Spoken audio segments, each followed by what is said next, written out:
All right, so I think it ticked all the boxes. The biggest takeaway, because the fact that there's going to be no rate change was expected, but the biggest takeaway is truly the change of stance from withdrawal of accommodation to neutral. It's a softening of stance and it's paving the way for rate cuts which could follow in the next policy onwards. Very benign statements on inflation as well, and especially interesting is when the governor talks about inflation as a horse that has been brought to the stable, but they have to make sure it doesn't bolt anymore. Moderation in inflation could reverse in September, so that is perhaps explaining why no rate cuts right now. Core inflation seems to have bottomed out, and important also that they expect government expenditure to now pick up pace. That has been slow so far. Relatively, private expenditure and consumption has been pushing the economy. The economic outlook continues to remain positive. Jayesh Mehta, DSP Finance, with us this morning. Katrina L, Moody Analytics, are joining us, as is Jaideep Iyer of RBL Bank. Welcome to all of you and great to have you on the show. Jayesh, let me start with you with your take. Do you think that this was exactly what was expected and we're now setting the stage for rate cuts to follow? So this is, as far as stance is concerned, they already started infusing liquidity, and with the surplus liquidity, they had to change the stance. In terms of rate cut, they would like to see the actual figures.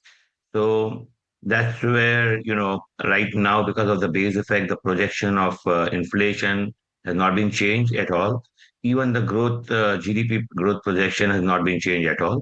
So by December, I think both of that could be lower, and that's where we have the scope for change in rate. Because as of right now, though inflation is under control and real rates are higher, but GDP is not the GDP is not suffering, the growth is not suffering, and that's why you could keep higher real rates of 2%. But that has to change, and maybe hopefully they will do that in December. Right, we also have with us Katrina of Moody's Analytics and Jaideep Iyer. Jaideep, hi, it's Amina. I'll start with you. Most people believed that there wouldn't be much in terms of a rate cut or a change in stance. Interestingly, I do understand that the liquidity in the banking sector last week indicated that there could be a change of stance.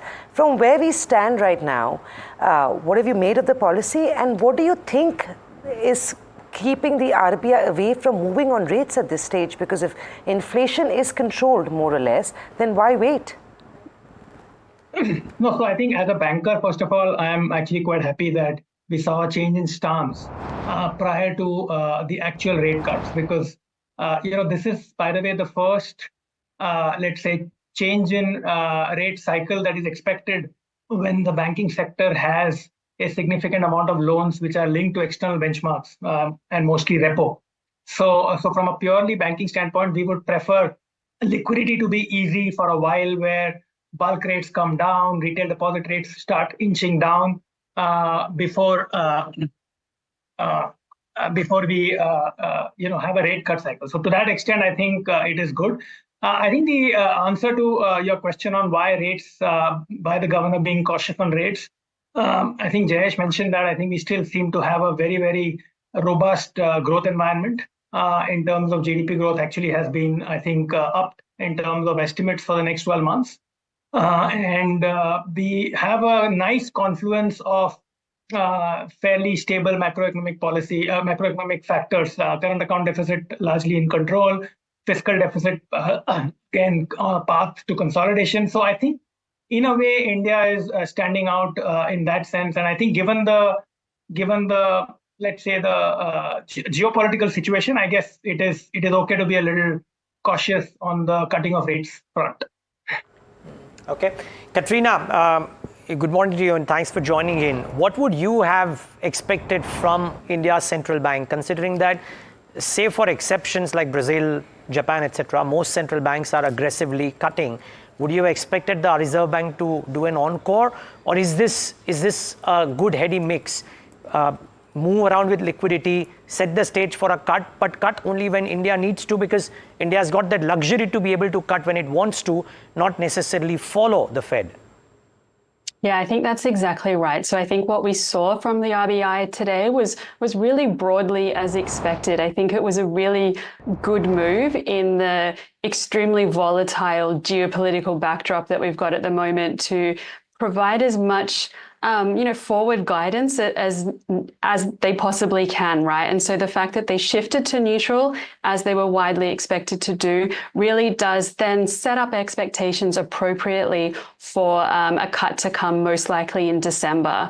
And I think one thing that I was a little bit surprised about was, I guess, the RBI's quite optimistic view on inflation. They've said that, core inflation has bottomed, headline inflation is hovering just below that 4% midpoint target, which is a positive thing. But I think we also need to keep in mind there are those upside risks to food inflation, given weather impacts, but also, and perhaps even more importantly, given what we've seen in the past week or so in terms of that escalation of violence in the Middle East and what that's done to oil prices, we need to really remember that India's inflation, near-term environment is highly vulnerable to changes in global oil prices. And so I think keeping that stance in terms of rates being on a hold does kind of give them a bit more breathing space to keep inflation expectations more anchored, given the upside risk to oil prices at this stage.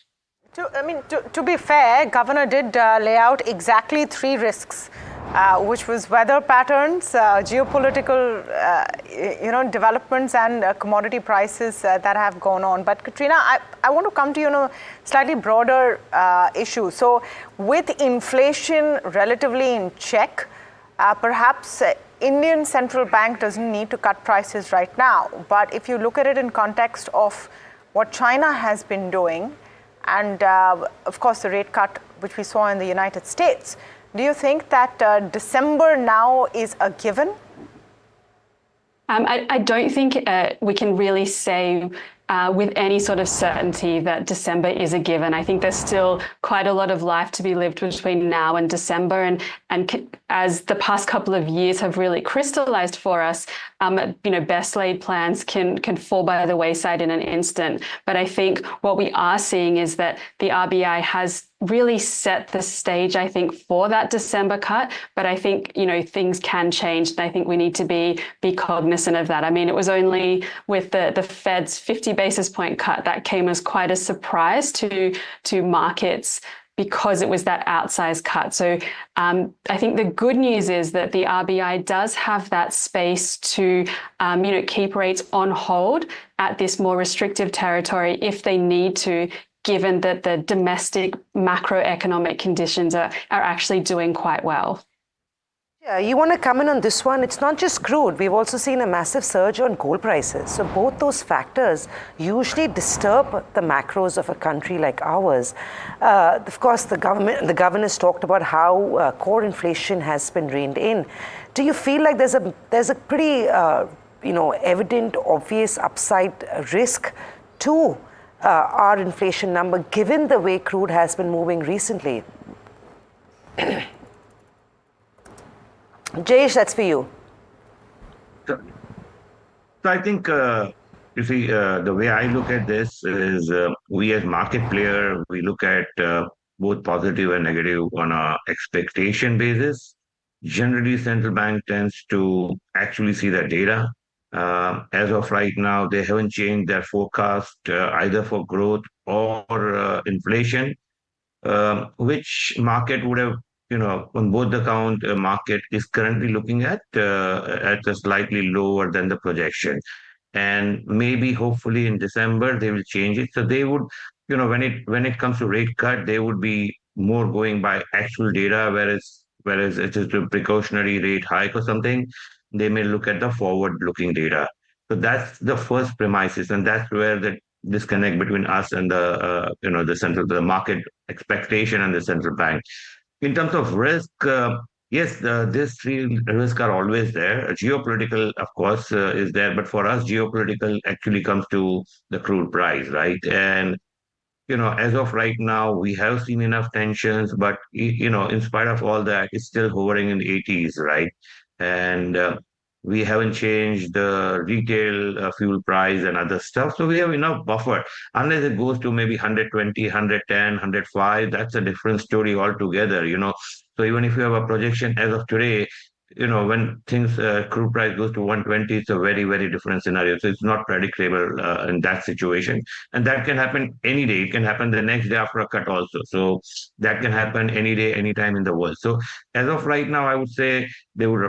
It's more of wait and watch. Maybe see the September, October, November data, and then maybe they will change the forecast either for inflation or for GDP growth, and that's how they will justify the cut. And I'm quite confident that will happen in December. Fair point. By the way, just marking that banks are again recouping some of the lost ground, but NBFCs have stayed stable. And the financials, I mean, despite the cautionary warning for some of the NBFCs which are wanting to grow fast from the Reserve Bank governor, I think Nifty Finance by and large seems to be doing okay for itself. To be fair, Jaideep, I mentioned this last time that he would rather have liquidity conditions ease first and then a cut later. So that's what happened. He should be happy, as he mentioned. Getting another banker's view as well before I go back to Jaideep. Venkatraman Venkateswaran, who is the CFO of Federal Bank, also joining in. Mr. Venkatraman, are you happy with the moves done? No rate cuts, but stance change, setting the stage for a cut if need be, and liquidity measures, a lot of talk around that. Yeah, hi, good morning. I think the announcement was in line with what was expected by us, with the no change in no rate cut, but change in policy stance. So that kind of gels well with what was expected. So there's no surprise per se on that. And in my view, what is important to watch, which the governor emphasized more than once, unambiguous focus. The word unambiguous was used at least 3-4 times in his speech. So the focus on inflation is pretty much there. And the food inflation obviously is something which they are watching very carefully, while the CPI is expected to settle at around 4.5% is what was mentioned. But what is important is how the food inflation plays out, and that will determine the next course of action. And of course, there are a lot of other factors which do impact the food inflation.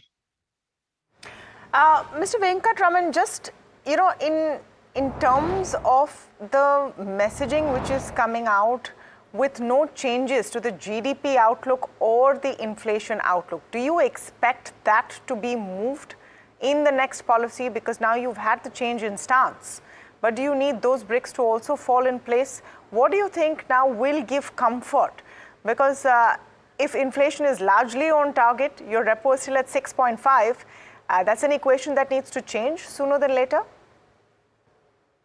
I think between now and December, of course, we can't predict much on the geopolitical and the conflict in West Asia.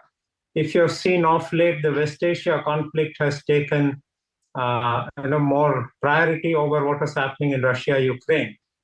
And a few days back, of course, the ministry had mentioned that the sources for crude oil import for us is beyond West Asia. But having said that, the impact of what happens in that part of the world will determine the overall crude oil price. In the previous meetings, I think it was mentioned that anything between up to $80 per barrel is something which is baked in. Not a surprise on an average, obviously. But if it starts going up consistently beyond that, let's say in the next 2 months, then there is likely to be, it's all driven by data. So I'm sure the RBI will look at what are the recent data which they get, the festive season, how is the manufacturing growth picking up, the private capex, which have all started, how will determine the next course of action. But having said that, the change in stance is something which gives us comfort that it has been thought through. They are not going to kind of go back on that. So what needs to be seen is how does the Kharif, the sowing has been quite encouraging.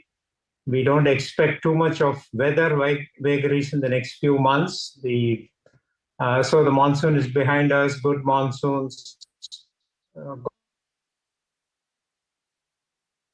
Jaideep, come to you. You mentioned this at the last time, as I said, that this is what you wanted. It's come out this way. He's mentioned also that the conditions had turned into deficit, proactively conducted two-way ops, will continue to do this. What would you now watch out for? Because the commentary seemed dovish, the stance change has happened. What is next in store? Let's say you predicted this policy right. Now I'm asking you to predict the next policy, Jaideep. Yeah, so Neeraj, I think what banks would look for is sustainable, durable liquidity. So we don't want deficits going back again, and random reduction in liquidity. So we will expect the RBI to kind of maintain positive liquidity for elongated periods, so that there is confidence that this is going to be the norm rather than exception. And once that happens, we will start seeing some reduction in liability cost for banks. And therefore, banks will then be reasonably prepared for looking at when the rate cut happens, then obviously the asset side also starts getting cut. From an expectation standpoint, Neeraj, I think my guess is that we are largely likely to be set for a cut in December, except for the lot of discussions around crude oil prices and the West Asia conflict. I think that is a joker in the pack, which is hard to kind of predict. But other than that, I think if you look at domestic factors, I think I would bet on the fact that there will be a cut in December. Katrina, you want to come in on the currency? The rupee has been a well-managed currency from the time we can remember. Of course, we've seen a little bit of a decline, largely on back of the Japanese yen and the Chinese yuan activity against the dollar. With rates being left unchanged, what is your word on the dollar-rupee pair? And more importantly, there was some parts of the market that talked about how the rupee could become a carry trade currency if the rate differential remains elevated. Do you see that coming? So, I think one of the contributing factors that we haven't really covered yet in this discussion about why the RBI has kind of held rates that little bit longer is to provide the rupee that little bit more support. We have seen, a bit more dollar weakness of late following this well-anticipated cut from the Fed. And so that's kind of been some support to the rupee. But at the same time, the rupee is still relatively weak by historical standards. And I think we need to remember that because it's relatively weak, it's also adding a little bit to imported inflation as well. So it's one thing that, food prices are tracking the way they are, and there is some upside risk to that. But at the same time, that ongoing weakness in the rupee should be considered. And I think if the RBI did actually come out and cut today, we would see renewed weakness in that currency because it wasn't such an anticipated move. So I think they've done some deliberate kind of, currency management with their communication today, which is important. And I think that's something that will kind of remain a factor right through the end of this year, particularly given this, more volatile geopolitical backdrop that we're dealing with. We have seen the strong dollar come off a little bit, but if we do see more heightened risk aversion in global financial markets, then we will see that dollar strength come on again. And so that's something to kind of just keep in mind through this global easing cycle that we're in the midst of, and that the RBI is kind of managing through with this still relatively weak rupee, but certainly I agree with you that it has been well managed through this earlier hiking cycle. It is the invisible hand that we frequently talk about. Jayesh, you want to come in on your view on the dollar-rupee pair? Of course, we've seen a lot happen on global currency pairs. The dollar has strengthened. You've had the Japanese yuan, the Japanese yen, the Chinese yuan go through very big swings. Now, I know the rupee is a well-managed currency and always has been. Our reserves stand at record highs. Apart from China and Switzerland, we're the only countries sitting on such big coffers. What is your view on the dollar-rupee pair? And do you feel like we do run a risk of the rupee becoming a carry trade currency until the rate differential between the dollar and rupee remains elevated? I think, from a carry trade perspective, yeah, people do put a little bit of it, but not really much, because we are not still fully convertible. It's only through FPI route on the, situation. And also, with the range being so narrow, right? It is very difficult to see the breakout. So when the breakout happens, especially with the geopoliticals and all that, right? The breakout can happen at 84, but it will not last long. Of course, fundamentally, we all look at it much going. So people do put in some carry trade, but it's like, the same thing happened at 83, same thing happened at 83.50. We are at 84. Though my personal view, I'm very bullish on rupee, but we have to see next couple of months how it goes. And even when the appreciation opportunity comes, the central bank is not let it appreciate also, right? We had the last 2, 3 months enough opportunity for rupee to appreciate. So that's when we have to see the sustainable flow. Hopefully next quarter, when we see FPI equity flows, you guys know that better. Then maybe we'll see some rupee appreciation, and that's where we will see the change of base in the appreciation side to 83.50 and then 83 and then whatever it is. Okay, so all in all, I think consensus, fair to say, on the panel of speakers today is that you could see something in December, largely. I don't know if Christina is very convinced, but mostly I think the consensus seems to be that this policy has paved the way. The change in stance to neutral from withdrawal of accommodation has paved the way for a cut in December.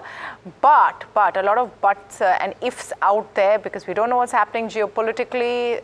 We have commodity prices which are very, very volatile, and weather risks. I think that was one strange or maybe unusual kind of a point put in, that what are the weather risks from here on, but more to discuss on that. Thank you so much to all of you for joining us, and I don't know if there are any views on that over here. Why is weather a risk now? Because your key season is behind you. Governor says that monsoon was good, agricultural output is looking good. I'm wondering what is the key weather risk between now and December that he would talk about? Geopolitical weather, definitely. Yeah, so I don't know. I mean, the Florida ports are shutting down because of hurricane season there. Yeah. Now, I have no idea if global weather moves impact shipping and so on and so forth, and therefore commodity costs and shipping costs. But he's talked about weather conditions for the last 5 policies. So this is not so pertinent during the monsoon season in India. I can answer pre-monsoon.